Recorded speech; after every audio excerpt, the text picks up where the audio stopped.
नमस्कार मित्रों, आज हम एक ऐसे रोग के बारे में बात करेंगे जो आधुनिक रोग है, आधुनिक सोसाइटी में बहुत तेज़ी से बढ़ रहा है और ये वृद्ध लोगों को ज़्यादा परेशान करता है। वृद्ध लोगों में इस रोग की तीव्रता ज़्यादा देखी जा रही है और आपने नाम सुना होगा पार्किंसंस डिजीज़ के बारे में सुना होगा, जिसे हम कंपवात कहते हैं, अंगवात भी कहते हैं, अंग कंपन बात भी कहते हैं। तो ये रोग साधारणतः बहुत तेज़ी से बढ़ रहा है और जो विकसित समाज है, जो आधुनिक समाज है, जैसे कि हम यूरोप की बात करें, अमेरिका की बात करें या भारत में विकसित समाज की बात करें, बड़े शहरों की बात करें, तो ये बहुत तेज़ी से बढ़ रहा है। अमेरिका में तो करोड़ों लोग इससे पीड़ित हैं।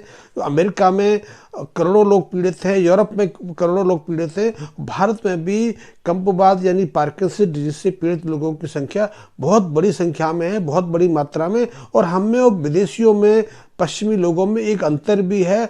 हमारे यहाँ उम्र बढ़ रही है, हमारे यहाँ बुढ़ापा बढ़ रहा है, उम्र नहीं बढ़ रही, वहाँ उम्र बढ़ रही है और बुढ़ापा भी बढ़ रहा है। तो जो उम्र तेज़ी से बढ़ती है, में उम्र बढ़ने का मतलब कि हमारी उम्र में वृद्धि नहीं हो रही है, हम तेजी से बूढ़े हो रहे हैं और बूढ़े तेजी से हो रहे हैं, इसलिए वृद्धावस्था संबंधित कई तरह के रोग हमें तेजी से बढ़ रहे हैं। तो इनमें कंपवात नामक ये पार्किंसंस डिजीज भी है, बहुत तेजी से बढ़ रही है और आपको आश्चर्य लगेगा कि इस रोग का अभी तक कोई उपचार नहीं है, ना उपचार निकलने वाला है, क्योंकि आज तक किसी रोग का उपचार तो निकला ही नहीं। फिर टैबलेट निकली है, इंजेक्शन निकली है, सर्जरी निकली है, उससे समस्या का हल नहीं हुआ। उन्होंने एक समाधान दे दिया है और समाधान से जटिलताएं बढ़ जाती हैं, मरीज बढ़ जाते हैं, हॉस्पिटल खुल जाते हैं, डॉक्टर संपन्न हो जाते हैं, फार्मास्यूटिकल कंपनियां उससे अंधाधुंध पैसा कमाती हैं और ये इलाज का प्रक्रिया है। तो पार्किंसंस डिजीज के बारे में कई तरह की पद्धतियां भी हैं, मेडिसिन भी हैं, लेकिन समाधान नहीं हो रहा है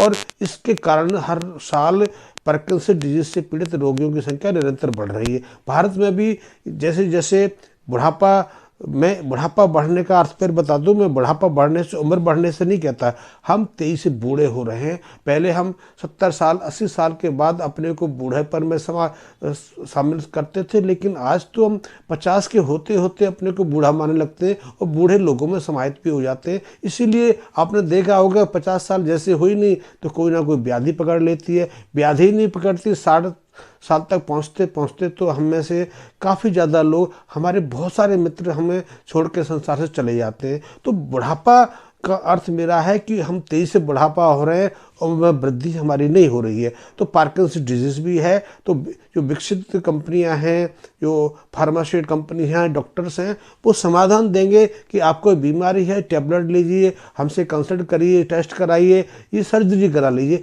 समाधान नहीं। इसलिए जो पार्किंसंस डिजीज से पीड़ित हो जाता है, उसकी आज के समय से कह सकते हैं कि उसकी एज निर्धारित हो गई, क्योंकि अब वो किसी काम का नहीं रहा, वो एकांत जीवन जिएगा। एकांत जीवन के कारण ही बीमारी आती है और कारण भी अभी तक आधुनिक चिकित्सा विशेषज्ञों को इसके बारे में नहीं पता चला। लेकिन मैं आपको एक चीज़ बताऊं कि पार्किंसंस डिजीज से बचने के लिए, और यदि कोई पार्किंसंस डिजीज से पीड़ित हो गया है, उससे बाहर आने के लिए हम क्या कर सकते हैं, क्योंकि हमारे पास तो पद्धति थी। हम तो 30-35 साल पहले तक पार्किंसंस डिजीज या कंपवात रोग के बारे में जानते ही नहीं थे। मैंने जो नाम दिया है वो आधुनिक आयुर्वेदिक विशेषज्ञों के द्वारा जो संशोधित किए गए नाम है। ऐसा कोई ऑथेंटिक, ऐसा कोई हमारे जो पौराणिक ग्रंथ है, ऐसे रोग के बारे में कोई उल्लेख नहीं है, क्योंकि उस ज़माने में ऐसी बीमारी होती नहीं थी।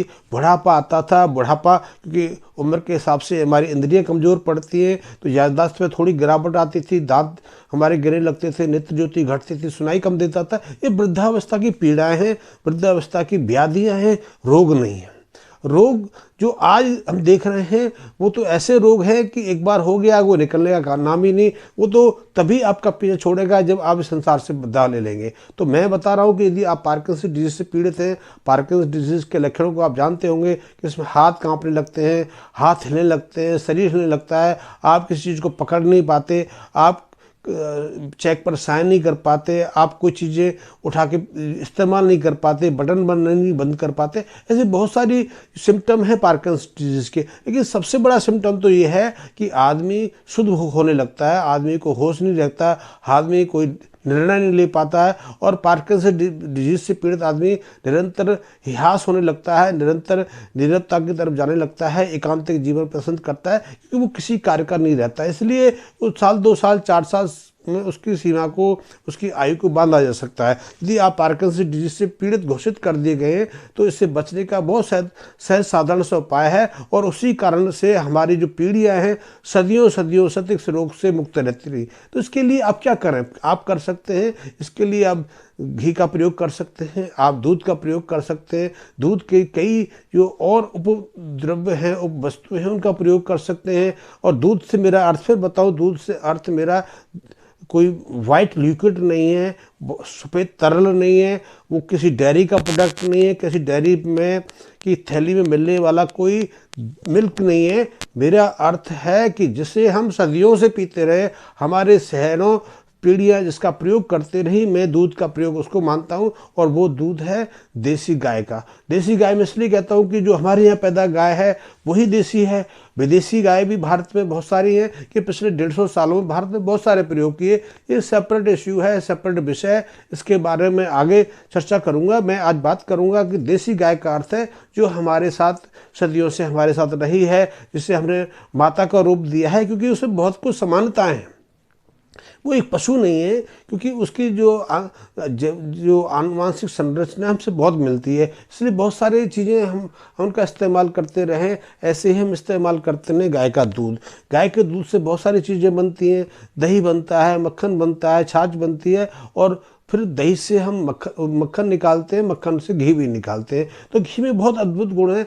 घी को रसायन कहा गया है, बौद्धिक वर्धन कहा गया है, तीव्र बुद्धि बनाने वाला कहा गया है, योजनाकार बना गया है, हृदय संबंधी रोगों से मुक्ति दिलाने का। और अब तो ये भी पता लगा है कि घी के अंदर कैंसर से निरोगता प्रदान करने वाले अद्भुत गुण हैं, और बहुत सारे गुण होंगे।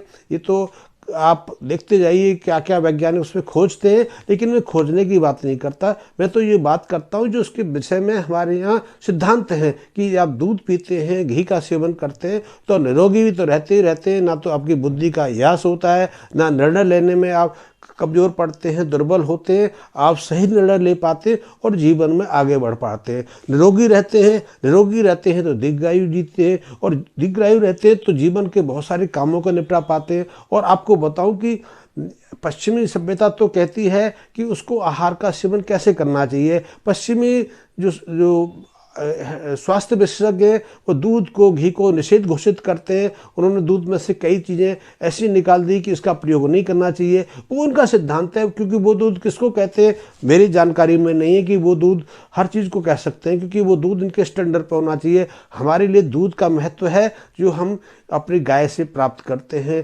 भैंस का भी भारत में प्रयोग होता है, लेकिन भैंस का प्रयोग पिछले 200-250 सालों से तब से शुरू हुआ कि भारत में जो शेल्टर हाउस, पशु हत्या केंद्र खोले गए, क्योंकि उन्हें मांस चाहिए था, उन्हें चर्म चाहिए था, तो इसलिए गाय की जगह उन्होंने भैंसों का प्रोत्साहन दिया। और भैंसों के बारे में बताऊं, पूरी दुनिया में 80% जो भैंसें हैं वो दक्षिणी एशिया में या कुछ देशों तक सीमित हैं, और अमेरिका में, यूरोप में तो भैंसें उपलब्ध ही नहीं। तो इसलिए भैंस का दूध सिर्फ भारत में या दक्षिण एशियाई देशों में उपलब्ध होता है। तो मैं उस दूध की बात नहीं करता, मैं बात करता हूँ गाय की बात। गाय पूरी दुनिया में है, और मैं उसकी बात भी नहीं करता, मैं गाय की उसकी बात करता हूँ जो हमारे कॉन्टिनेंट पर, हमारे महाद्वीप में उपलब्ध है, विशेषकर भारतीय उपमहाद्वीप में, विशेषकर भारत में। तो भारत का गाय का दूध लेंगे तो बहुत सारे निरोगता गुण हैं, वो ऐसे गुणों से भरी पड़ी है हमारे वैदिक ग्रंथ, हमारे महाभारत, हमारे रामायण, और यदि आयुर्वेद संबंधी ग्रंथों में देखें तो गाय के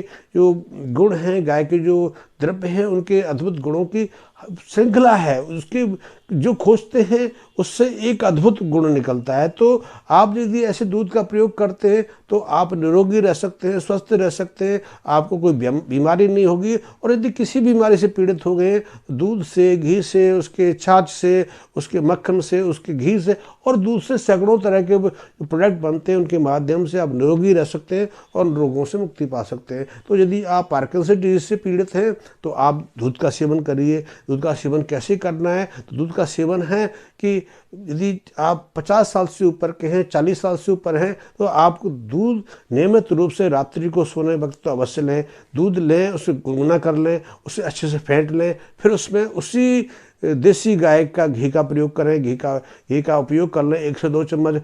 आपके स्वास्थ्य विशेषज्ञ, आपके डॉक्टर कहेंगे कि घी तो नहीं लेना चाहिए, घी लेंगे तो आपको हार्ट डिजीज हो जाएगी, ब्लड प्रेशर हो जाएगा, पता नहीं क्या क्या बीमारी हो जाएगा, उनके लिए तो घी अपचनीय है, पचता नहीं है, फैट है। लेकिन हमारे लिए तो घी पचनीय है। आप घी का प्रयोग करेंगे, आपका पाचन सहज हो जाएगा। घी, मक्खन तो बच्चे पचा लेते हैं, मक्खन तो बूढ़े लोग पचा लेते हैं, और मक्खन से घी बनता है। घी को तो हम सहज पचनीय बनाया गया, इसलिए भोजन से पहले हमारे यहाँ घी का प्रयोग अनिवार्य रूप से होता था। तो घी का प्रयोग कर सकते हैं।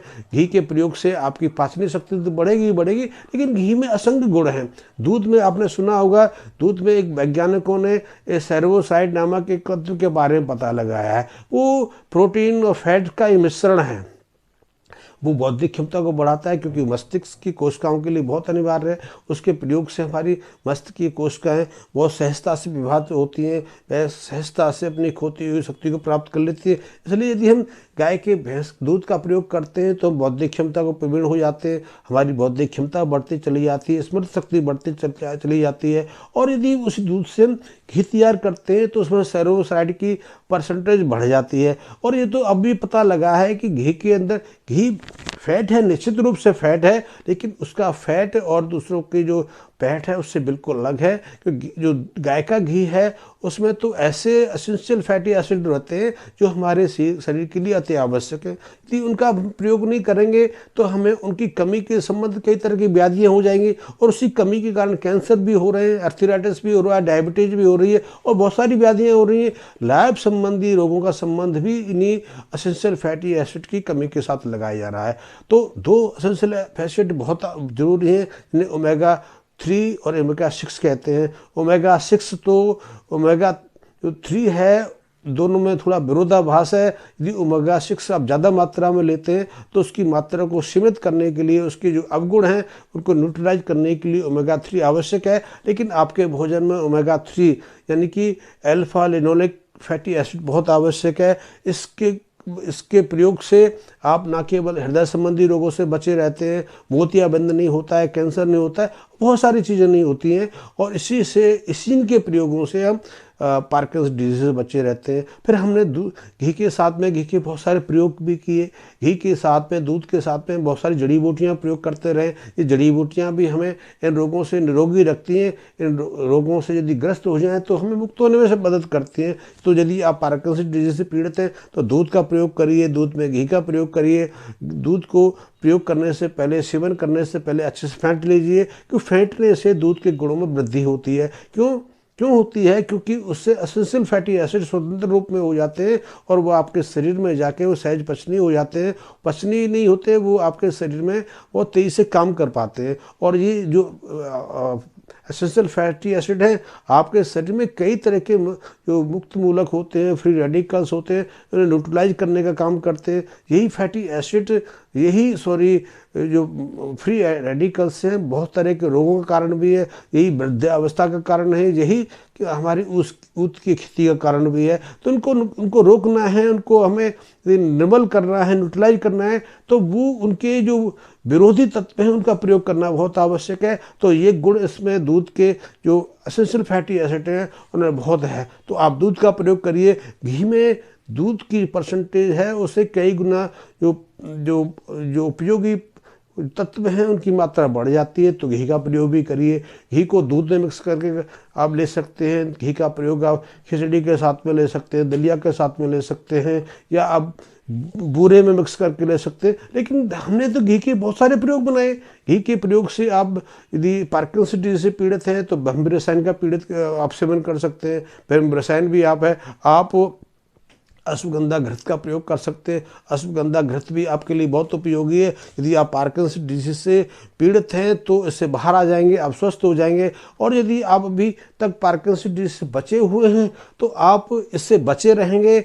आप 80 साल के, वैसे 80 साल का होना तो असंदिग्ध हो गया है, क्योंकि 80 साल के लोग हमें देखने को नहीं मिलते। आप 45 के बाद बूढ़ेपन का अनुभव करने लगते हैं, बूढ़े हो जाते हैं, कोई ना कोई व्याधि आपको पकड़ लेती है और फिर आप डॉक्टरों के चक्कर में लगे रहते हैं। तो यदि उनसे बचना है तो आप दूध का प्रयोग करिए, घी का प्रयोग करिए। घी के साथ कुछ आप जड़ी बूटियों का प्रयोग कर सकते हैं। ऐसी सहज जड़ी बूटी है, यदि आप निरोगी हैं, अभी तक रोगों से मुक्त हैं, भगवान आपको रोगों से मुक्ति ही रखे, लेकिन यदि आप मुक्त रहना चाहते हैं तो अश्वगंधा का प्रयोग कर सकते हैं। लेकिन फिर ये अश्वगंधा वो नहीं जो डॉक्टर्स देते हैं, जो फार्मास्यूटिकल कंपनी देती है। अश्वगंधा वो जो परंपरा से आप लेते रहे हैं, जो आपके आसपास रहता है। जैसे कि भारत में निरोगी जो नागौर की अश्वगंधा है, सर्वोत्तम मानी जाती है। यदि आपको नागौर की अश्वगंधा मिल जाए, वो भी प्राणंत हो, प्राणंत का अर्थ है कि उसके पास जीवनी अवधि हो, वो बूढ़ी ना हो, पुरानी ना हो, कि वो घुन लगी ना हो, वो पके हुए वृक्ष की हो, क्योंकि बहुत महत्वपूर्ण चीज़ें हैं। और ये तो वहाँ के कृषक या वैद्य ही बता सकते हैं कि जो आप जड़ी बूटी प्रयोग कर रहे हैं वो कितनी आपके लिए उपयोगी है, क्योंकि आप क्या जानते हैं जड़ी बूटियों के बारे में। तो आप यदि नागौर की आपको अश्वगंधा मिले, उसका प्रयोग करो। वो जो अश्वगंधा है वो दूसरी अश्वगंधाओं से 1000 गुना अच्छी है। तो उससे आप बूढ़ा होने से बचेंगे, आपकी वृद्धावस्था भी बढ़ जाएगी, आपकी जो निरोगता की क्षमता बढ़ जाएगी, आप निरोगी रहेंगे। इसके अलावा भी बहुत सारी चीज़ें हैं, जैसे तिल का प्रयोग कर सकते हैं। हमारे यहाँ दूध में आप केसर डाल के प्रयोग करने की प्रचलन रही है। सर्दियों में शिलाजीत के साथ भी घी का प्रयोग करते रहे। हम घी का दूध का तो कई तरह से प्रयोग करते रहे। तो इस संबंध में आप अलग से मैं वीडियो बनाऊंगा, उसमें देख सकते हैं, या किसी वैद्य से परामर्श कर सकते हैं। लेकिन यदि आपने वृद्धावस्था संबंधी पार्किंसन डिजीज या दूसरी व्याधियों से बचना है, हृदय संबंधी रोगों से अपने को बचाना है, तो दूध का प्रयोग आपके लिए बहुत आवश्यक है। इसका कोई महत्व नहीं कि आधुनिक चिकित्सक क्या कहते हैं, आधुनिक शुद्ध विशेषज्ञ क्या कहते हैं, क्योंकि उनके प्रयोग तो कुछ लोगों पे होते हैं। हमने अनुभव से सीखा है, हमने पीढ़ियों से सीखा है। हमारे बुजुर्ग थे, सैकड़ों पीढ़ियों से इसी कारण आज तक जहाँ तक रहे, और उन्होंने क्या नहीं किया, बहुत कुछ किया। बौद्धिक क्षमता में वो श्रेष्ठ थे, एक से एक अद्भुत अनुसंधान उन्होंने किया। वो हजारों वर्ष तक आक्रांताओं से लड़ते रहे, और वो लड़ते रहे धर्म युद्ध। आज की तरह नहीं कि पीछे से मार दो, कि स्त्रियों को ढक ले जाओ, कि बच्चों को बंधुआ बना लो, क्या गोली छिपे को मार दो। ये कोई युद्ध लड़ने का तरीका नहीं है। आजकल अमेरिका को सुपर पावर कहते हैं, कि लेकिन अमेरिका में आमने सामने लड़ने की क्षमता नहीं है, क्योंकि उनके युद्ध की नीति अलग है। वो अपने युद्ध की नीति से लड़ते हैं। तो हम तो उन वीरों की संतानें हैं। हमारे यहाँ तो ऐसे ऐसे महापुरुष हुए जो आपको पूरा मौका देते थे, पूरा अवसर देते थे, और फिर भी विजेता रहते थे। वो ना युद्ध से लड़ते थे, ना किसी चीज़ से लड़ते थे। तो हम तो दूध के से घी से बनी चीज़ों के माध्यम से इतने बलवान रहे हैं। और हमारे यहाँ तो शास्त्रों का इतना अध्ययन अनुसंधान हुआ है, हमने विज्ञान की इतनी खोजें की हैं। धीरे धीरे आपको पता चलता जाएगा। अब कुछ ऐसी चीज़ें हो रही हैं, लोग स्वीकार कर रहे हैं, विज्ञान भी स्वीकार कर रही है, वैज्ञानिक लोग भी स्वीकार कर रहे हैं कि जो चीज़ हम आज पा रहे हैं उसे तो हजारों साल पहले हमारे पूर्वज खो चुके। हम भूल गए, क्योंकि हम एक आक्रांत काल में रहे थे। तो मैं बताना चाहता हूँ कि हमारे लोगों ने उसी सहज साधारण भोजन के आधार पर, सहज साधारण चीज़ों के आधार पर एक से एक अद्भुत कार्य किए, एक से एक बलवर्धक कार्य किए हैं, एक से एक क्षमताएं अर्जित की। तो आप भी पा सकते हैं। तो सहसा एक निरोगी रहना कोई मुश्किल नहीं है। निरोगी रहना हमारा अधिकार है। निरोगी रहना तो हमारा जन्मसिद्ध गुण है, क्योंकि हम निरोगी पैदा होते हैं और पूर्ण क्षमता लेके आते हैं। लेकिन आधुनिक परिवेश में, आधुनिक जो वैज्ञानिक जानकारी अनुसंधान हमें दिया जा रही है, उसके कारण बीमार पड़ रहे हैं। हमें ज़्यादा पौष्टिक आहार के बारे में बताया जा रहा है, लेकिन उसी पौष्टिक आहार के कारण बीमार पड़ रहे हैं, हमारी उम्र घट रही है, हम बूढ़े हो रहे हैं। तो मैं बताना चाहता हूं कि आप थोड़ी सी चीज़ करके देख लिए, आप पार्किंसन डिजीज से निश्चित रूप से बच सकते हैं। और बच ही नहीं सकते यदि आप में इसके रोग के लक्षण पैदा हो रहे हैं, तो उनसे बाहर आ सकते हैं। और यदि पीड़ित हो गए हैं तो आप अपने को निरोगी रख सकते हैं। तो इस वीडियो का मैं जो शेष भाग है आगे दूंगा। अभी तक की मैं जानकारी को यहीं समाप्त करता हूं। धन्यवाद।